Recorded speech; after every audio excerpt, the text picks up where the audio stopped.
Over 20 years ago, our founders, Mr. I.P. Singh and his son, Dilip Akoy, began their journey of transforming degraded farmland on the edge of Corbett Tiger Reserve into a sanctuary for nature. Through years of planting native species, restoring habitats, and creating water bodies, the land was slowly brought back to life. Today, it thrives as a living, breathing ecosystem, supporting an extraordinary variety of creatures, be it birds, mammals, reptiles, butterflies, amphibians, or countless smaller forms of life, each playing its part in the web of the wild. To celebrate this revival, we created Jungle Secrets, a platform for online sessions and a series of talks that uncover the wonders often hidden in plain sight. In our earlier sessions, we explored spiders, moths, fungi, and insects. Today, we turn to honeybees and their intriguing world. We all know that the science today tells us that human life will probably not be possible if honeybees vanish. And I must point out that we are losing honeybees at an alarming rate across the globe. It's not a local phenomena. It has been recorded almost everywhere. And I wonder what will happen to our food sources, especially, our crops, because we depend a lot, on these creatures for the important part they play in pollination. And I wonder if tomorrow, at some point of time, the world is devoid of the honeybees, how we are going to make the two ends meet. So let's all figure out that with an expert. We are delighted to welcome our expert guest, Eshaan Pahade, a passionate entomologist, to lead us through this remarkable topic of honeybees. So before speaking about honeybees, I'm going to ask you one simple question, which you might have asked yourself. It is basically, when do we consider any animal to be an insect? That is the first thing before even visiting honeybees. For any animal to be an insect, you might have got confused between, oh, are spiders insects, are scorpions insects, and whatnot. So it needs to have three basic things. The first is, for any animal to be an insect, its body must be divided into three parts. That is head, thorax, and abdomen. And here you can see the honeybee's head pretty clearly. You can also see the thorax where the wings are attached, and somewhat hairy structures on the thorax as well.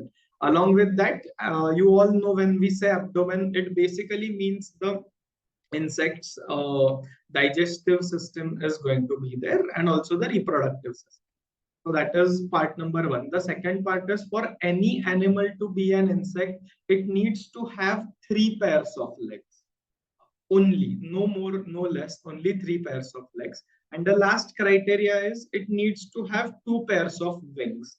Now let me ask you one question. You might have all seen the fruit flies or the flies that we usually see in our homes.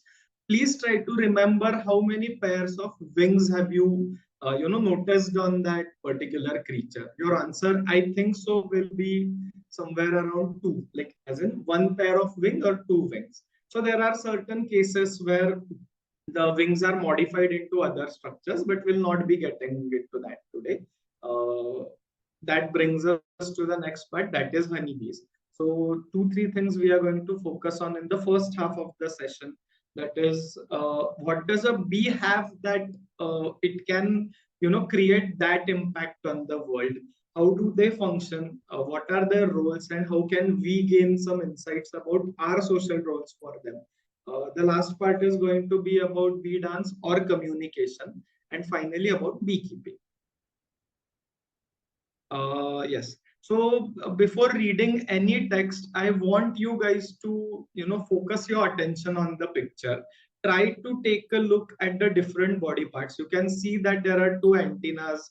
One is folded a bit downwards and other is upwards. You can see that it has two pair of visible wings, but there are there are two wings and two are not visible because they have been modified. And finally, I also want to bring your attention towards the legs. So the moment I say appendages or legs in a honeybee, I'm pretty sure this is what you might have imagined. But take a look at the three legs, and all of them have different structures. That brings any one of us to one question: why would it be? In biology, if anyone of you has been studying biology, there are two things which we consider. One is, if something has a definite structure, is it to fulfill a particular necessity? In this case, the answer is yes. So function and structure should go hand in hand. If you can see the first pair of legs or first pair of appendages, the one on the back side of this image or one on the left, uh, you can see that it has a hook like structure.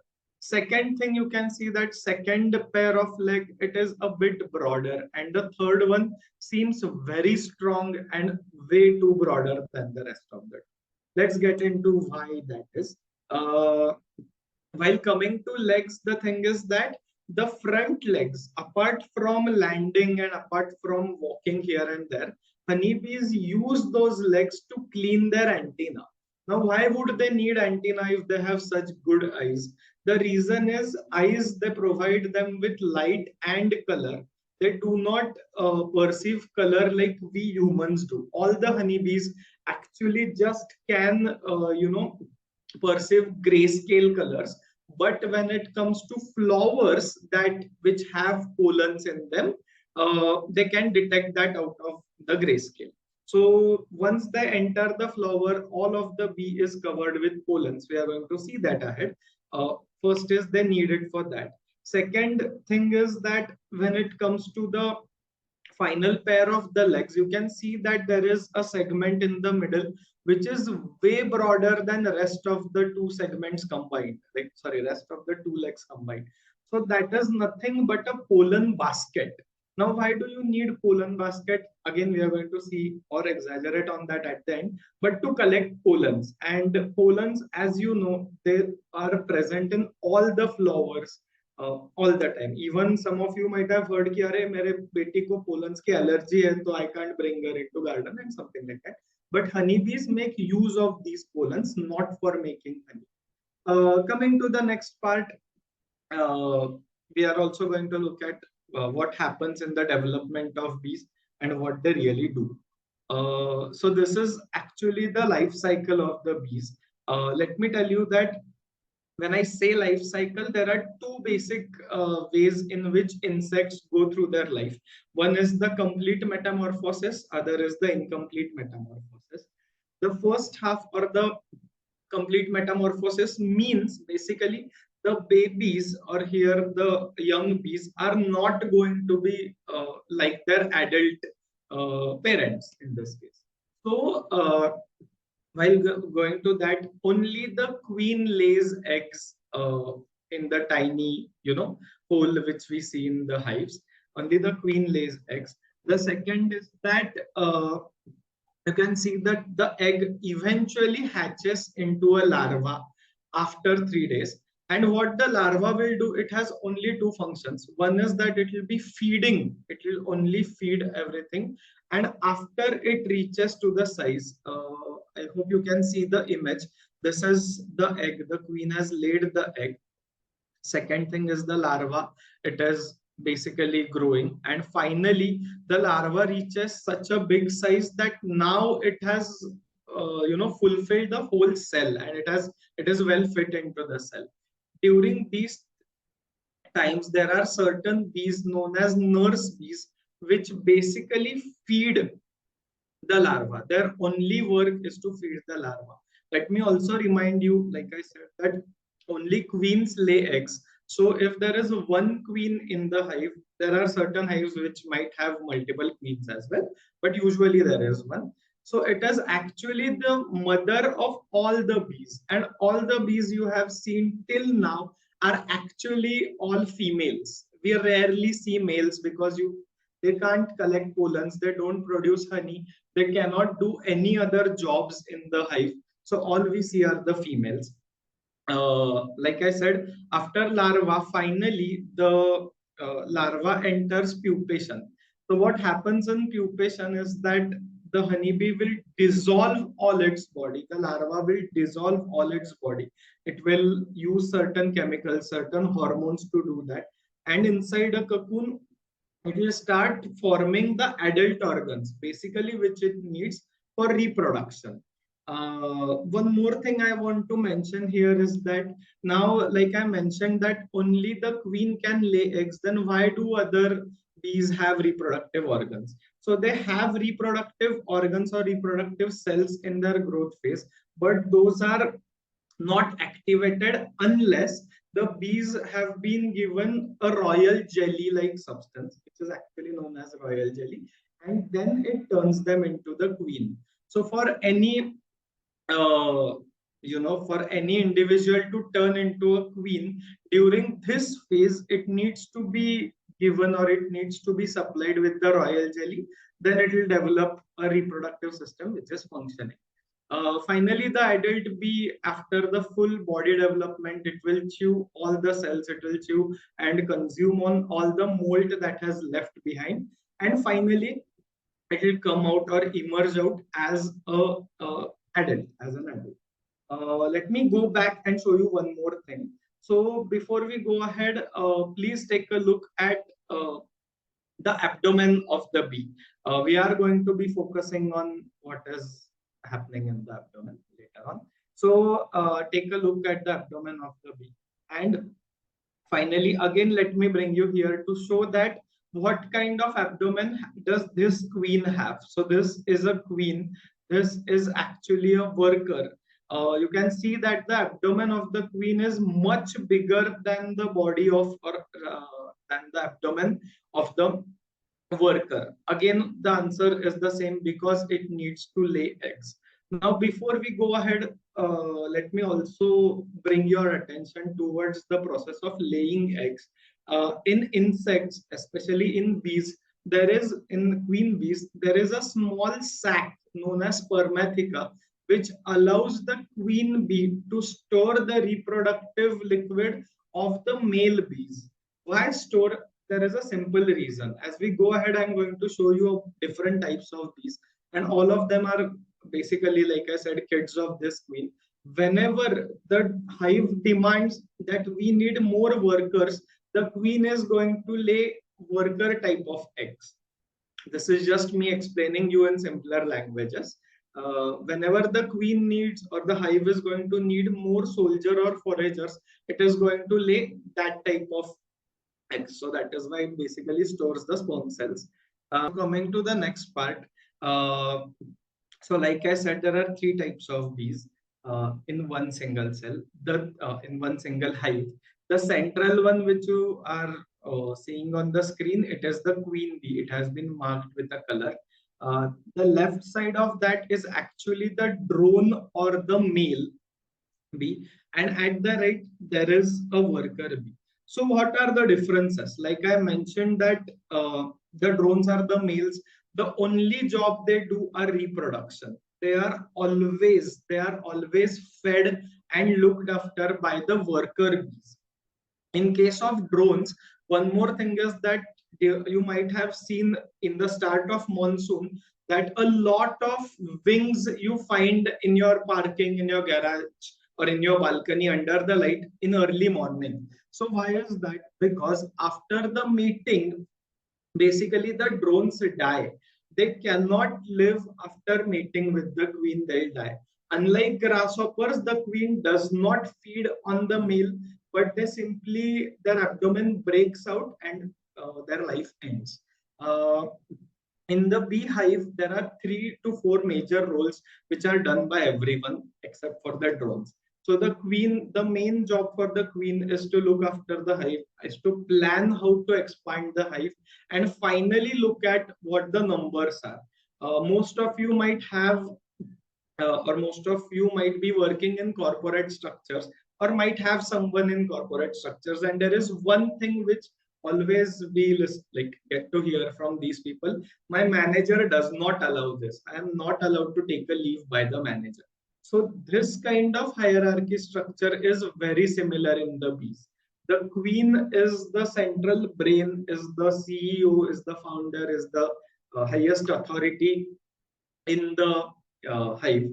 Then comes the bees, then comes the worker bees, which are aged, which are, they might end their life in some days naturally.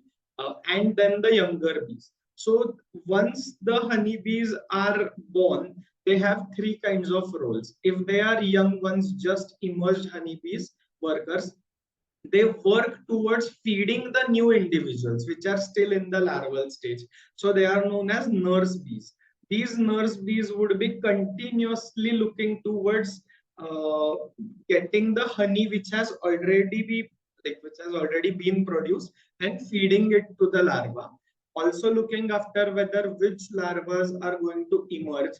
If it so happens that certain larvae die in the process before emerging out, the nurse bees are going to clear them all. They are going to keep the hive pretty clean. Um, then comes the next thing, that is the foragers. So in case of foragers are nothing but the worker bees which are now a bit aged and which are done with being the nurse bees. They have 2 to 3 different functions.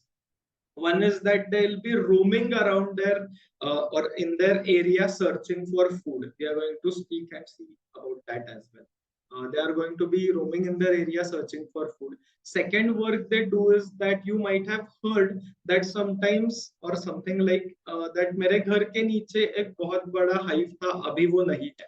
So something like I had a huge hive near my home, on the tree near my home or something like that, but now we don't have that. So where did all the honeybees go is the question. So while changing their house, these workers or foragers are going to basically search for a new house, and we'll see about that. Along with that, they have one more job for anything that is to be brought in the hive. Let us say that these foragers come across huge plants which have great flowers and nectaries inside them. So how do they tell the others that okay, we have to get this? So that happens through a bee dance, and while bee dance they basically convey three main messages. One is, for example, if I have to ask you, any one of you, if we are meeting, that can you get this thing for me from your hometown, there will be three questions which you ask: how much, when, and how. So do you want something packed? Do you want something open? How much of the quantity do you want it? Similar type of messages provided by the honeybees to rest of their colony mates or colony bees. So let me just show you one more thing.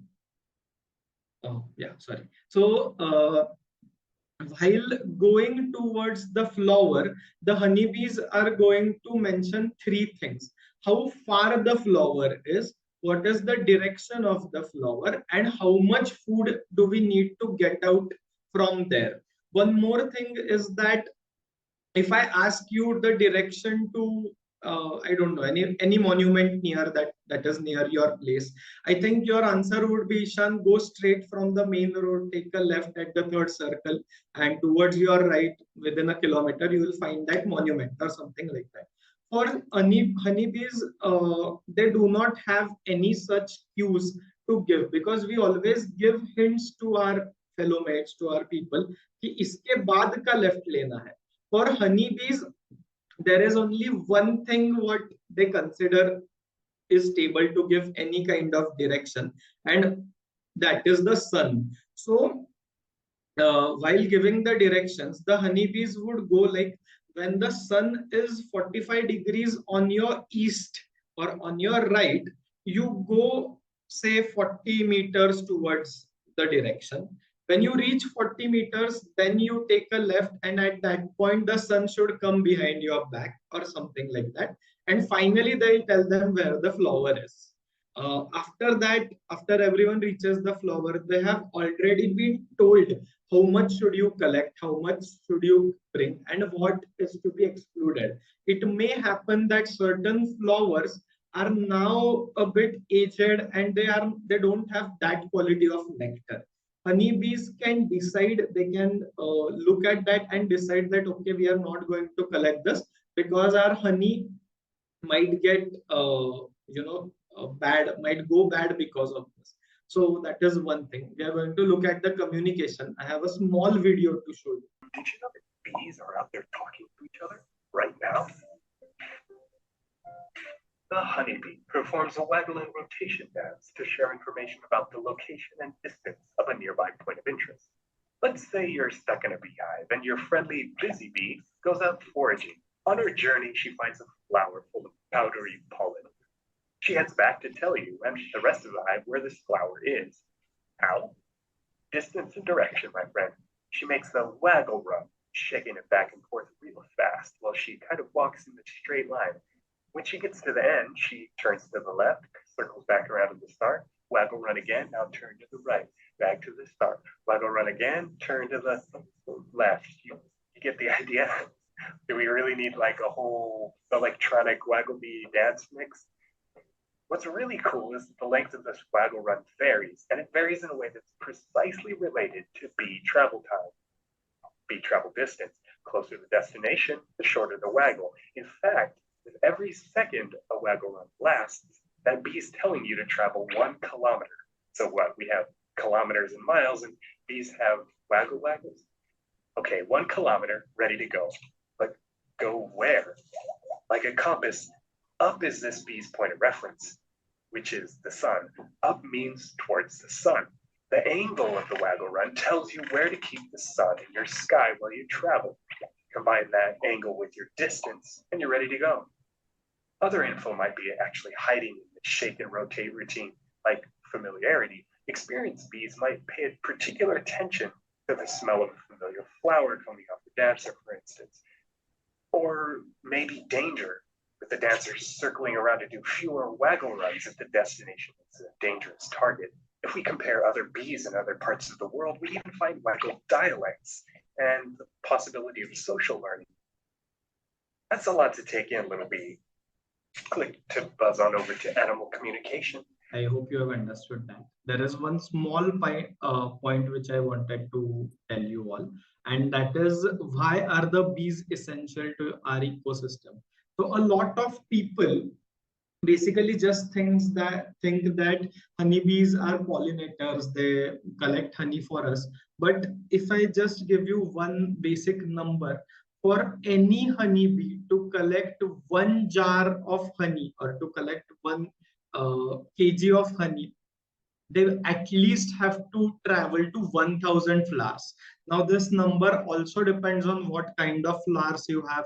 It also depends on what kind of plants or what kind of terrain we have, and so on. But this is just one thing to think about. There is one more question before we end the first half of this session, which I want to imprint in your mind. Like I mentioned you that all the honeybees are basically loyal to the queen. They look after the queen and so on. The honeybees can leave the hive at any given point of time, but the queen cannot leave the hive unless she has decided it with rest of the honeybees. So the question here is that are the honeybees, are the worker bees slaves of the honeybee or of the queen bee, or is the queen bee a true slave of her control on that? That is just the question I want to end our first session with. In fact, we are a bit ahead of our schedule. If you have any questions, we can take 1 or 2 questions, and then towards the end, we can take the rest of the questions as well. Yes? That why can't the queen bee go out at her own will?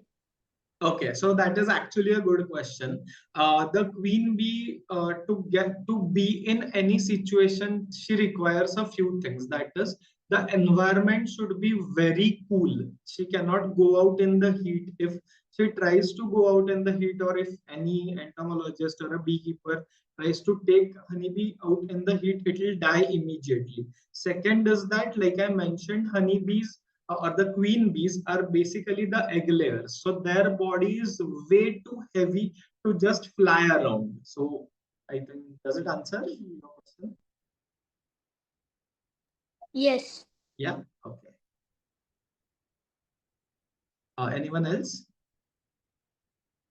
Can we bee eater bird? So there is a question in the chat. How can we save the honeybee from the bee eater? Actually, we cannot, because it is the natural cycle which they are following. If you have a beehive, there are some things which you can do to keep the bee eaters and other flycatchers away. Sometimes even many birds feed on the bees. That is basically hiding the beehive. We are going to look into that about the management. But in the nature, if you can see, there is a hive and there are many birds. It is just their natural cycle. If the birds get way close to the hive, sometimes the all the honeybees basically sting the birds and they just shoo them away. Does that answer your question? Also, what made the scientists figure out the waggle dance? So that is actually a good question. Uh, it came out of confusion. So ideally, an experiment was done. The similar kind of behavior is seen in ants as well. And let me just divert you to answer this question. You might have seen that if you have some sugar, some food left around in the house, the ants will go and collect it. So what the scientists did was basically they drew a small line in between the trail of the ants. This was before the honeybees thing was discovered. They drew a small line and the ants started scattering.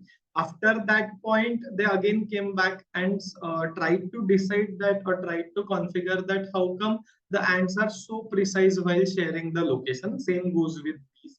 And at that time, they came across two things. One is the bee dance, because if on a hive, if you are seeing bee dance, you'll observe that there is only one bee which is dancing.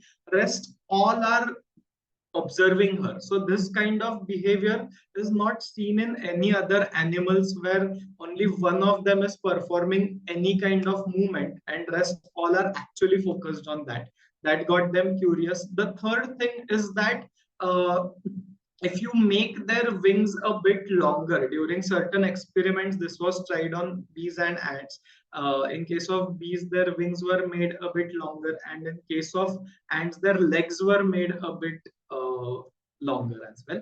So we could see that okay, they are following the direction, they are following everything what the bees, what the forager bees have mentioned, but at the end they have not reached their destination. So that again ensured the scientists that okay, the bees are acting on the what they have received from the dance, or what they have perceived from the dance. Does that answer your question, sir? Yeah.